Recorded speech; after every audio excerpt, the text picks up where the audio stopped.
뭐 연세대 좋은 거, 고려대 좋은 거, 서울대 좋은 거 누구나 다 아는 거 아니에요. 자신을 가졌으면 합니다.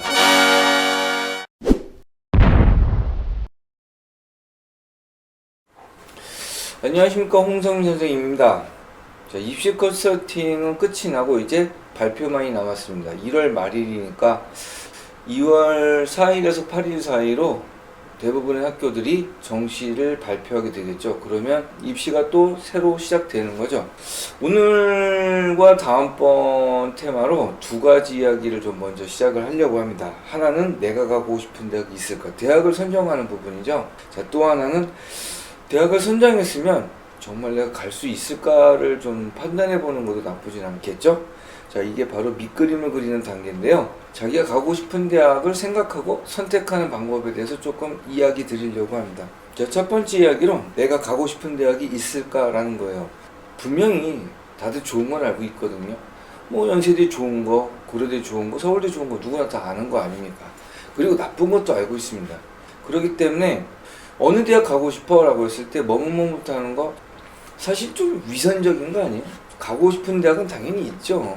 당연히 좋은 대학 가고 싶은 것이고, 자기가 성적이 안 된다든지 아니면 내가 정말 이렇게 얘기를 했을 때 다른 사람이 어떻게 판단하나? 이런 생각 때문에 선뜻 이야기 못할 뿐이겠죠. 자, 그러면 여기서 우리가 굳이 너무 겸손해지거나 이럴 필요는 없을 것 같아요. 아직 1년이나 남았잖아요. 자, 그래서 자기의 꿈에 자신을 가졌으면 합니다. 자, 그리고 가장 중요한 것은 우리가 목표로 하는 대학이 생각보다 낮다는 거예요. 그러니까 여러분들이 생각하는 그 점수보다 훨씬 밑에 있어요. 그렇기 때문에 여러분들이 선택하고 가는 가능성은 분명히 충분히 존재하다고 생각합니다. 물론 각각의 레벨에 따라서 그 대학을 선정하고 생각하는 데는 방식이 좀 달라야 되겠죠.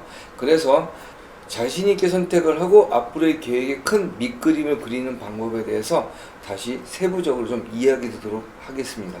자, 그러면 밑그림을 그리실 준비가 됐죠? 자, 그러면 좀 그림을 그려봅시다. 자, 일단 가장 중요한 것은 자기의 현재 위치를 정확하게 인정을 하고 그 위치에 따라서 생각이 달라져야 된다는 겁니다. 상위권들은 그럼 어떻게 대학을 선정해 주는 것이 좋을까라고 묻는다면, 일단 가장 중요한 것은 가고 싶은 대학과 과를 정확하게 구체적으로 설정을 하는 것이 좋습니다.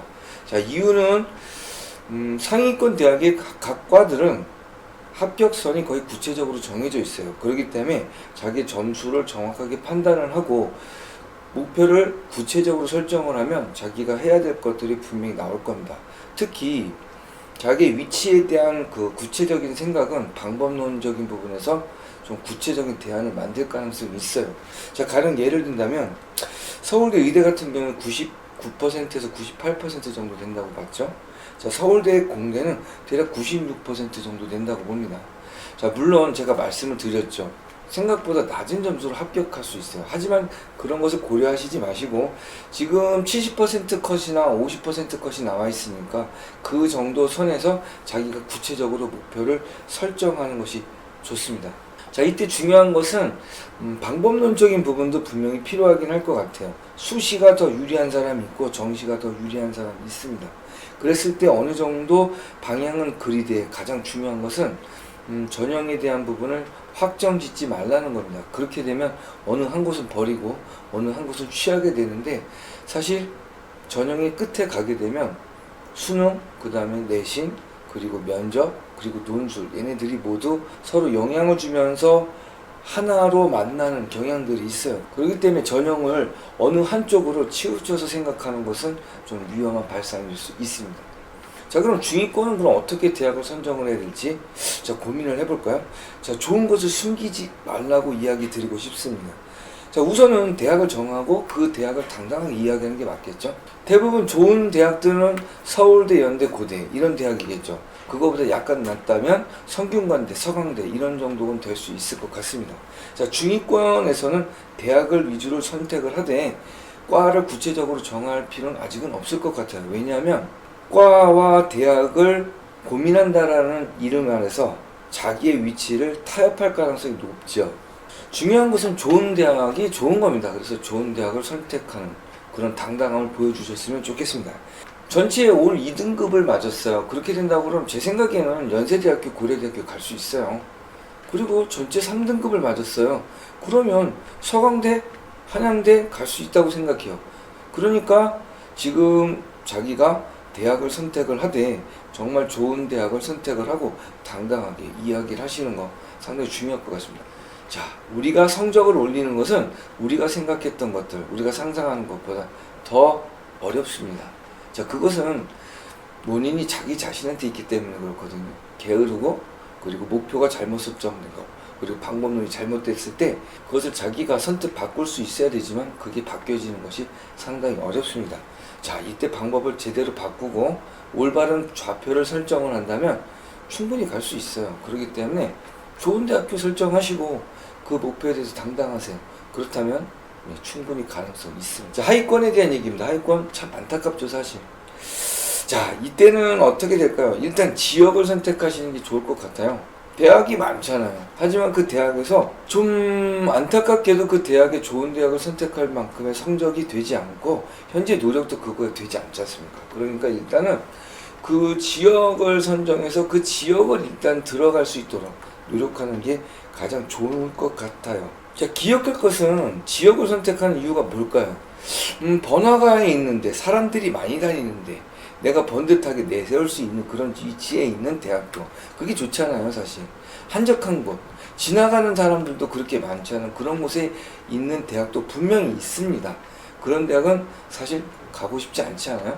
그렇기 때문에 일단 지역을 선정하시고 그 다음에 정말 사람이 많이 다니는 그런 곳을 가기 위해서 노력을 하는 것 가장 중요할 것 같습니다.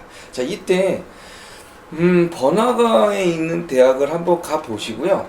그리고 분명히 안 좋은 대학들도 있죠.